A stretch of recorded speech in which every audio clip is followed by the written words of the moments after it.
வணக்கம். நீங்கள் இணைந்திருப்பது உதயன் டிஜிட்டல் வலையொலியின் பிரதான செய்திகளுடன். செய்தி தொகுப்பு உதயன் டிஜிட்டல் செய்தி பிரிவு. செய்திகளுடன் இணைந்திருக்கும் நான் லிஷா தரணீஸ்வரன். யாழ்ப்பாணம் அரியாலை செம்மணி வளைவு பகுதியில் அமைக்கப்பட்டிருந்த அணையா விளக்கு போராட்ட நினைவு தூபி நேற்று முன்தினம் இரவு விசமிகளால் உடைக்கப்பட்டுள்ளது. செம்மணி மனித புதைக்குழி மற்றும் வலிந்து காணாமல் ஆக்கப்பட்டோர் விவகாரத்துக்கு சர்வதேச நீதி கோரி செம்மணி வளைவுக்கு அருகில் கடந்த ஜூன் மாதம் அணையா விளக்கு போராட்டம் முன்னெடுக்கப்பட்டது.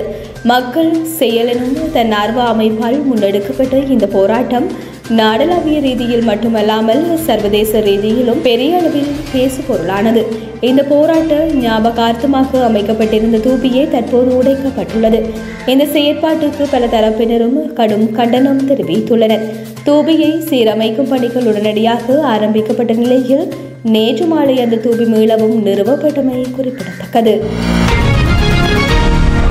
வடக்கு மற்றும் கிழக்கு மாகாணங்களில் வடகில் பருவக்காற்றின் முதற் சுற்றுமலை எதிர்வரும் 18ஆம் திகதி சனிக்கிழமை தாளமுகத்துடன் ஆரம்பிக்கும் என எதிர்பார்க்கப்படுகின்றது.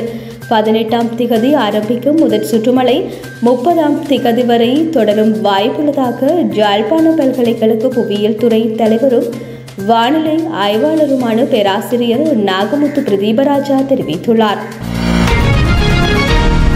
முல்லைத்தீவு வற்றாப்பளை பகுதியை சேர்ந்த இளம் தாயொருவர் உயிரிழந்தமை தொடர்பில் முல்லைத்தீவு மாவட்ட மருத்துவமனை நிர்வாகம் விசாரணைகளை ஆரம்பித்துள்ளது என்று மருத்துவமனை பணிப்பாளர் மருத்துவர் நளின் பிரேமதாச தெரிவித்துள்ளார். மருத்துவமனையின் அசம்பந்த போக்காலேயே உயிரிழப்பு நிகழ்ந்ததாக உறவினர்கள் குற்றம் சாட்டியுள்ள நிலையில் அதற்கு பதிலளிக்கும் வகையில் மருத்துவமனை நிர்வாகம் மற்றும் நோயாளரின் நலன்புரி சங்கத்தினர் ஊடக சந்திப்பை நடாத்தி இதனை தெரிவித்தனர்.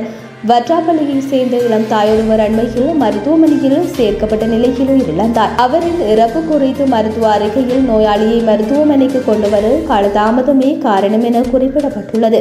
இந்த விடயம் தொடர்பில் விசாரணைகள் ஆரம்பிக்கப்பட்டுள்ளன. விசாரணை முடிவில் தவறுகள் இழைக்கப்பட்டிருப்பின் தகுந்த சட்ட நடவடிக்கை எடுக்கப்படும் என்றார். வெடுக்குநாறுமலை ஆதிசிவன் ஆலயத்தின் முன்னாள் தலைவர் முன்னாள் செயலாளர் ஆகியோர் பயங்கரவாத தடுப்பு பிரிவினரால் நேற்று விசாரணைக்கு உட்படுத்தப்பட்டுள்ளனர். நெடுக்கேணி வெடுக்குநாறுமலை ஆதிசிவன் ஆலயத்தின் முன்னாள் தலைவர் சசிகுமார் மற்றும் முன்னாள் செயலாளர் தமிழ்ச்செல்வன் ஆகியோரை விசாரணைக்கு வருமாறு வவுனியா பயங்கரவாத தடுப்பு பிரிவினரால் அழைப்பு விடுக்கப்பட்டிருந்தது. அந்த அறிவித்தலுக்கு அமையவே நேற்று விசாரணைகள் முன்னெடுக்கப்பட்டன. ஆலயம் தொடர்பிலும் அந்த ஆலயத்தை மையப்படுத்தி ஏற்பட்ட பிணக்குகள் தொடர்பிலும் அவர்களிடம் வாக்குமூலம் பெறப்பட்டமை குறிப்பிடத்தக்கது. இமாச்சல பிரதேசத்தில் நிலச்சரிவில் பேருந்து சிக்கி 15 பயணிகள் உயிரிழந்துள்ளதுடன் 20 பேர் வரையில் மண்ணில் புதைந்துள்ளதாக தெரிவிக்கப்பட்டுள்ளது. இமாச்சல பிரதேசத்தில் தொடர்ந்து அடைமழை பெய்து வருகின்ற நிலையில் அங்கு மழை வெள்ளம் நிலச்சரிவு காரணமாக கடந்த சில மாதங்களில் 320 பேர் உயிரிழந்துள்ளனர். இதனால் ரூபாய் 3 லட்சம் கோடிக்கும் அதிகமாக இழப்பு ஏற்பட்டுள்ளது. இந்த சூழலில் இமாச்சல பிரதேசத்தின் பிலாஸ்பூர் பகுதியில் அடைமழை காரணமாக நிலச்சரிவு ஏற்பட்டதுடன் அந்த வழியாக சென்ற பேருந்து நிலச்சரிவில் சிக்கியுள்ளது. தகவல் அறிந்து போலீசார் மற்றும் தீயணைப்பு படை மாநில பேரிடர் மீட்பு படை வீரர்கள் சம்பவ இடத்திற்கு விரைந்து சென்று ஜேசிபி இயந்திரம் மூலம் மண்ணை அகற்றும் பணி நடைபெற்ற நிலையில் அதில் 15 பயணிகள் சடலங்களாக மீட்கப்பட்டுள்ளதுடன் ஒரு குழந்தை உயிருடன் மீட்கப்பட்டது. மேலும் பேருந்தில் பயணம் செய்த 20 பேர் மண்ணில் புதைந்துள்ளதாகவும் அவர்களை மீட்கும் பணி நடைபெற்று வருவதாகவும் தெரிவிக்கப்பட்டுள்ளமை குறிப்பிடத்தக்கது.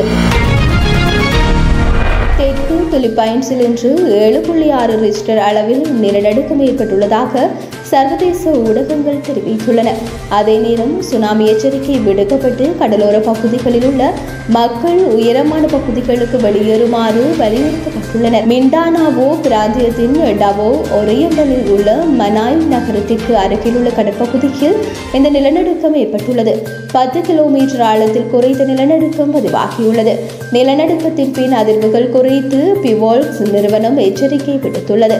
மத்திய மற்றும் தென் பிலிப்பைன்ஸில் உள்ள கடலோர நகரங்களில் வசிக்கும் மக்கள் உடனடியாக உயரமான பகுதிகளுக்கு வெளியேற வேண்டும் அல்லது நாட்டின் உட்பிரதேசங்களுக்கு செல்ல வேண்டும் எனவும் நிறுவனம் எச்சரித்துள்ளது. இந்த நிலநடுக்கத்தினால் ஏற்பட்ட சேத விவரங்கள் பற்றிய உடனடி அறிக்கைகள் எதுவும் கிடைக்கப்பெறாத நிலையில் அடுத்த 2 மணித்தியாலங்களில் சாதாரண கடல் அலைகளை விட 1 மீட்டருக்கும் அதிகமான அலை உயரத்தை எதிர்பார்க்கலாம் என தெரிவிக்கப்படுகின்றது. மேலும் ஐரோப்பிய மத்திய தரைக்கடல் நிலநடுக்கவியல் நிறுவனம் 7.4 ரிக்டர் அளவில் 58 கிலோமீட்டர் ஆழத்தில் இந்த நிலநடுக்கம் பதிவாகியுள்ளதாக மதிப்பிடப்பட்டுள்ளது. தகுதிகான் போட்டியில் நேற்று நடைபெற்ற துர்க்மெனிஸ்தான் அணிக்கு எதிரான போட்டியில் இலங்கை கால்பந்து அணி 1-0 என்ற கோல் கணக்கில் வரலாற்று வெற்றியை பெற்றுள்ளது.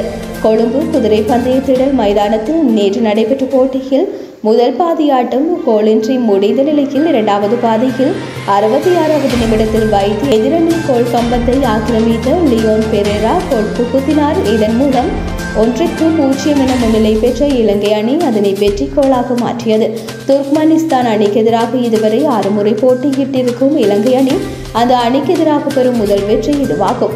இதற்கு முன்னர் துர்க்மெனிஸ்தான் அணிக்கு எதிராக 5 போட்டிகளில் தோற்றிருக்கும் இலங்கை ஒரு போட்டியை சமநிலை செய்தது. சர்வதேச கால்பந்து சம்மேளனத்தின் தரவரிசையில் துர்க்மெனிஸ்தான் 138வது இடத்தில் இருப்பதோடு இலங்கை அணி 197வது இடத்தில் உள்ளமை குறிப்பிடத்தக்கது. இந்த வெற்றியுடன் இலங்கை அணி 2027 சவுதி அரேபியாவில் நடைபெறவுள்ள ஆசிய கிண்ண கால்பந்து தொடருக்கு தகுதி பெறுவதற்காக வாய்ப்பையும் அதிகரித்துக் கொண்டுள்ளது. இந்த நிலையில் இலங்கை அணி எதிர்வரும் 14ஆம் தேதி துர்க்மெனிஸ்தானை அதன் சொந்த மைதானத்தில் மீண்டும் எதிர்கொள்ள உள்ளமை குறிப்பிடத்தக்கது. இத்துடன் உதயன் டிஜிட்டல் வலையொலியின் பிரதான செய்திகள் நிறைவடைகின்றன. தொடர்ந்தும் செய்திகளை உடனுக்குடன் அறிந்து கொள்ள எமது உதயன் டிஜிட்டல் வலையொலி பக்கத்துடன் இணைந்திருங்கள். வணக்கம்.